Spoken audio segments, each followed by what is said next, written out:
여러분 안녕하십니까, 석주입니다. 자, 화요일장 우리 원익홀딩스 하락이 지속되는데요. 자, 이렇게 36,400원 선에서 거래가 되고 있습니다. 특히 어제 오늘장 같은 경우에는 더더욱 좀 아쉬울 수밖에 없는 게 이 코스닥의 강한 반등이 좀 나왔음에도 불구하고 영 힘을 못 내고 있어요. 자, 그렇지만 이게 끝났다라고 단정 지을 수는 없습니다. 왜? 밑에 아직 60일선이 받쳐주고 있기 때문에. 제가 특히 이번 주 같은 경우에는 이 반등과 동시에 좀 변동성이 어마어마할 것이라고 좀 말씀을 드렸었잖아요. 분위기는 절대로 나쁘지 않습니다. 일단은 이 코스닥이 무엇보다 좀 살아있어야겠죠. 나스닥은 지금 강한 반등이 나와주고 있습니다. 말도 많고 탈도 많고, 요 인공지능 서버 지출 비용에 대해서 젠슨왕은 자신있게 이야기를 했죠.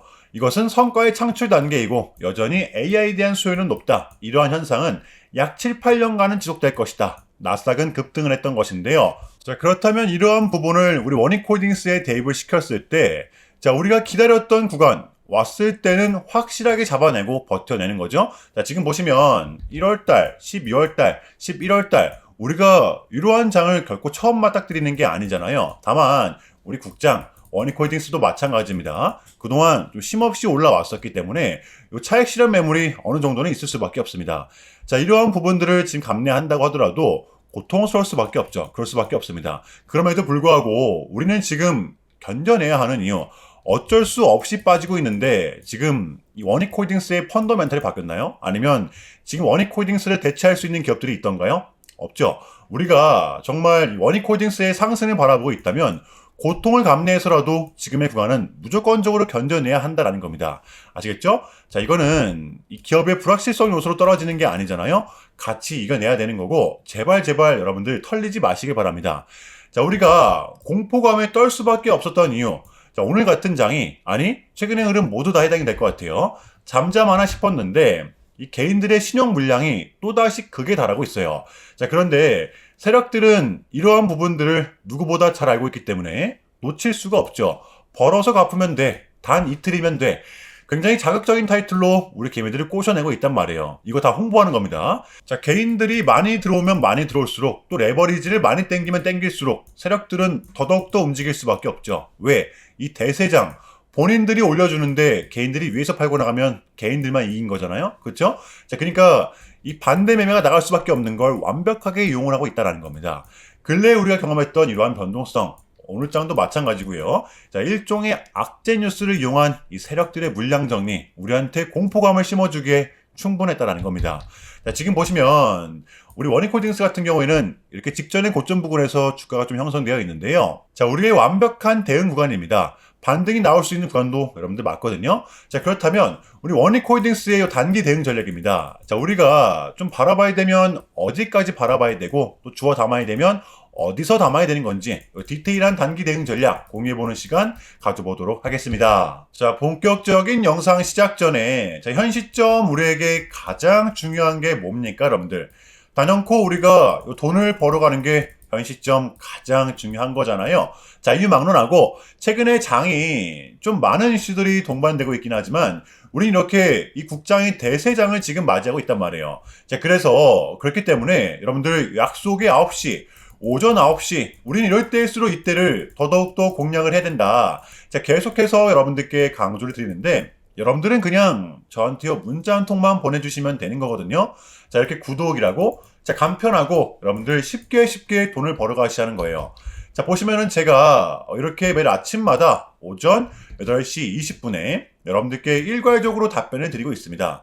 당연히 우리가 사야 될 종목 정확하게 알려드리고 있는데요. 자, 그리고 매수가, 목표가, 손절가 다 알려드리고 있어요. 여러분들 이 매수가는 우리가 무조건적으로 시가에 베팅하는 겁니다.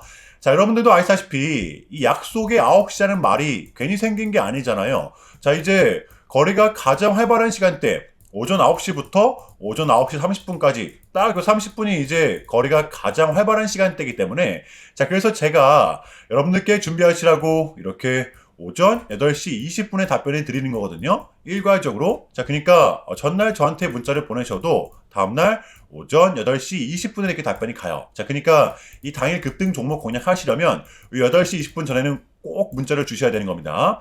자, 보시면 2월 9일 어제 월요일이었죠. 자, 이렇게 문자를 받은 시간은 어젯밤 10시 11분이었습니다. 자, 그런데 제가 오늘 아침에 2월 12일 화요일 석주픽 오늘의 관심 종목은 DSC 인베스트먼트입니다. 라고 말씀을 드리면서 지금은 시총이 낮은 종목들의 좀 순환 펌핑이 이어지고 있다. 자, 오늘은 무조건 NPU 관련주, 그 중에서도 특히 이재명 대통령과 연관되어 있는 종목을 눈여겨보자. 자, 어제 이 이재명 대통령의 강력한 한마디가 있었잖아요. 국산 NPU만이 우리의 살 길이다. 게다가 이 DSC 인베스트먼트 같은 경우에는 어제 시간에서 리브랜딩에 대한 공시까지 나왔었기 때문에 자, 그래서 우리는 일봉상 5일선 단기평선을 공략할 수 있을 것이다. 강조를 드렸었단 말이에요. 자, 여러분들 오늘의 이 봉은 빼고 보셔야 됩니다. 제가 결정적으로 왜 이 종목을 여러분들께 추천을 드렸냐면 자, 우리가 공략해야 될 부분은 이거였습니다. 수차례 저항을 맞았던 이 부근 최근에 계속된 지지를 나타냈었고요. 어제 보시면 이 5일선을 다시 올라탔었죠. 정배열이 유효했습니다. 자, 그렇다면 우리가 기대해 볼 수 있는 건 터진 거래량이 없었기 때문에 이번 역시도 이러한 흐름 가능성이 높아질 수밖에 없다라는 겁니다. 자, 그 결정적으로 이 이슈 어제 월요일 시간에서 공시까지 나왔다? 이건 우리가 공략을 안 한 이유가 없었다라는 겁니다. 배팅을 분명 해볼 만한 자리였었다라는 거죠. 손익비도 여러분들 나쁘지 않은 자리였어요. 자, 그리고 나서 요 1시간 봉을 보면 최근 요 DSC 인베스트먼트만의 이렇게 특성이 좀 있었는데요. 자, 바로 이렇게 9시만 됐다 하면 크나큰 변동성을 가져간다라는 것이었습니다. 자, 그래서 이 현재의 구간 역시 이 지지와 손절 구간이 너무나도 명확한 구간이기 때문에 이 변동성을 이용해 우리가 좀 시가로 베팅을 해보자 라는 거였습니다. 자, 그래서 언제 이렇게 오전 8시 20분에 여러분들께 제가 미리미리 답변을 드렸던 거고 자, 우리가 쏴줄 때 덜어내는 전략 가져갈 것이다. 분명하게 답변을 드렸어요. 자, 그러면 DSC 인베스트먼트 오늘 화요일장 어떻게 됐었나요? 자, 보시면 2월 10일 화요일 오전 9시 땡 치자마자 시작을 해서 자, 그냥 대박이 났죠. 자, 자그마치 29.94% 여러분들 상한가 바로 직행했습니다. 시가 띄우지도 않고 바로 급등 나왔어요. 자, 그러면 여러분들 얼마가 수익 난 거예요? 러프하게 잡아도 최소 27, 8%가 넘습니다.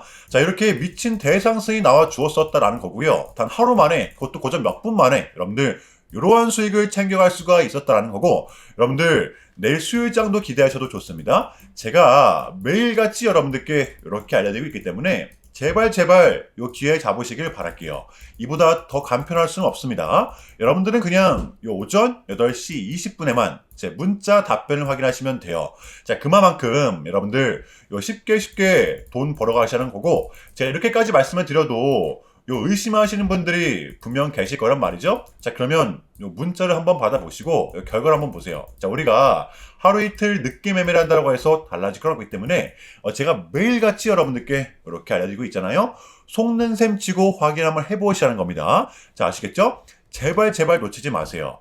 자, 우리 여러분들 나도 한번 경험해보고 싶다. 요 확인 한번 해봐야겠다 하시는 분들은요. 요 밑에 제 개인 번호입니다. 자, 010-6793-3998번으로 간단하게 구독이라고만 문자 한 통 남겨주시면 됩니다. 다시 한 번 더 말씀을 드릴게요. 자, 010-6793-3998번으로 간단하게 구독이라고만 문자 한 통 깔끔하게 남겨주시면 됩니다.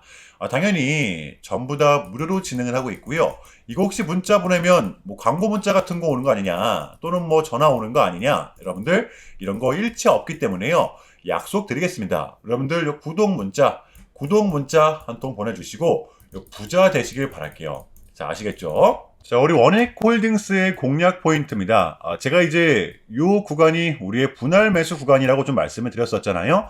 지금 최하단까지 왔습니다. 어차피 우리는 상승을 바라보고 있기 때문에 베팅을 할 수밖에 없는 거죠. 여러분들 지금의 구간은 우리의 매수 구간이 맞아요. 지금 이 61선과의 접촉이 나오기 시작을 했죠. 자, 그래서 지금 가격에서 추가 매수를 하고 요 61선이 이제 몸통으로 이탈되기 전까지는 그냥 버티는 거예요. 이게 지금 끝난 차트라고 단정 지을 수는 없는 게 아직 이 직전의 고점 라인에서 좀 버텨주고 있잖아요. 여러분들 지금의 구간 이 섣부른 매도는 금지라는 거 요거를 좀 반드시 인지해 주시길 바랄게요. 일단은 지금 버티는 게 저는 맞다라고 봅니다. 이해되시나요, 여러분들? 자, 월요일에 미장은 이렇게 상승세를 이어갔지만 오늘 우리 국장 같은 경우에는 비교적 제한된 모습을 좀 보였었는데요. 자, 하지만 기존에 힘이 좀 있었기 때문에 분명 나쁘진 않았습니다. 코스피는 5,310포인트, 코스닥은 1110포인트로 좀 버텨주고 있고요. 자, 그래서 여전히 좀 유의할 수밖에 없는데요. 지금의 국장은 미장이 상승을 하면 더 큰 상승이 동반되는 이러한 특성. 저는 지금 장의 분명한 특성이라고 좀 봐요. 자, 우리는 이제 요 CPI와 요것만을 좀 남겨둔 상태죠. 이 케빈 워시가 앞으로 어떠한 행보를 보일지, 인하냐 또는 동결이냐, 요것만 나오면 우리한테는 이제 남은 2월 증시를 빠뜨릴 만한 이벤트는 더 이상 남아있지가 않을 것입니다. 떨어질 명분이 제한적이라는 거예요, 이제는. 자, 그래서 우리는 지금의 장을 반드시 공략을 해야 되는 거고요. 자, 수요일장 준비해 보도록 할게요. 자, 일단은 제가 좀 짧게라도 여러분들께 좀 요약을 드리는 게 순서인 것 같아서 말씀을 좀 드리자면 최근 나스닥은 무려 3.5%라는 아주 이례적인 급락을 좀 했었는데요. 현재는 반등에 성공을 하긴 했지만 그럼에도 불구하고 이 암호화폐 시장은 역대급 청산이 다시 한 번 더 발생을 했습니다. 약 20빌리언, 한국 돈으로는 거의 30조 원에 달하는 역대급 청산이 좀 났었는데 이러했던 이유에는 역시나 트럼프가 중국을 향한 완벽한 적대적인 자세를 내비쳤었기 때문입니다. 특히 히토류 수출 통제에 대한 강한 불만을 제기하면서 이건 조치가 불가피하다. 관세를 100% 때리겠다. 거의 초강수를 뒀었거든요. 이게 이제 소프트웨어적인 걸 수도 있겠고 또는 반도체와 관련된 걸 수도 있겠죠. 어쨌든 이렇게 명확한 100%라는 정확한 수치가 좀 나왔었기 때문에 시장은 곧장 반응을 했었습니다. 자, 그런데 다행스럽게도 트럼프는 트럼프였습니다. 지금 너무나도 많은 과정이 있었지만 결국에는 이 미국도 그렇고 중국도 그렇고 서로 간에 지금 손실이 많이 생기고 있다는 거잖아요. 결국에는 이 경제가 안 좋다라는 걸 서로 좀 인지를 하고 있단 말이에요. 자, 그래서 이 미국 같은 경우에는 현재 뭐 중국 경제를 뭐 박살내고 이런 것보다는 미국이 본인들이 만드는 물건을 중국이 소비를 해주길 원합니다. 과거에는 이제 반대였었죠. 중국이 만드는 물건을 미국이 소비를 해주는 형식이었거든요. 자, 그런데 이제는 트럼프가 이렇게 좀 약달러로 유발하고 있기 때문에 달러의 가치를 내려서 무역 적자에서 벗어나고자 한단 말이에요. 그래서 지금 미국 안에 공장들을 막 지어내고 있는 거고요. 자, 그러면 이러한 물건들을 누가 사줘야 될 거 아닙니까? 그게 가장 큰 나라가 중국이라는 겁니다. 자, 그래서 트럼프는 계속적으로 이 중국을 소비국가로 만들고 싶어 한다는 거죠. 자, 그 전에 있었던 1차 무역 합의 같은 경우에도 중국에게 농산물을 구입할 수 있게끔 사인을 받아냈었잖아요. 마찬가지라고 저는 생각을 합니다. 중국이 더 이상 성장하지 못하게 제재와 견제도 당연히 하겠지만 더불어서 중국이 이제 본인들의 물건을 사줄 수 있는 나라로 소비해줄 수 있는 나라로 협상하는 게 지금 가장 중요했었다. 그래서 이번 에이펙은 우리한테는 절반 이상의 성공이었습니다. 자, 그래서 결론인데요. 최근까지만 하더라도 우리한테 안 좋은 소식들이 또 분명 들리긴 했었지만 결코 우리한텐 이러한 광경이 처음이 아니라는 거죠. 저는 저번 주의 흐름이 좀 대변해줬다라고 생각을 합니다. 여러분들 흔들리지 마시고요. 우리는 또 우리의 전략대로 버티다 보면 당장 또 한 달 뒤 혹은 두 달 뒤 우리의 분명한 결과물을 좀 가져올 수 있다라고 봐요. 그럼에도 불구하고 여러분들 지금 좀 많이 혼란스러우시겠지만 이것 또한 우리의 분명한 과정이기 때문에 우리는 지금 무조건적으로 견뎌내야 합니다. 자, 아시겠죠? 자, 그럼 이상으로 오늘 영상은 여기서 마무리하겠습니다. 자, 오늘도 석주였고요. 오늘도 시청 감사합니다.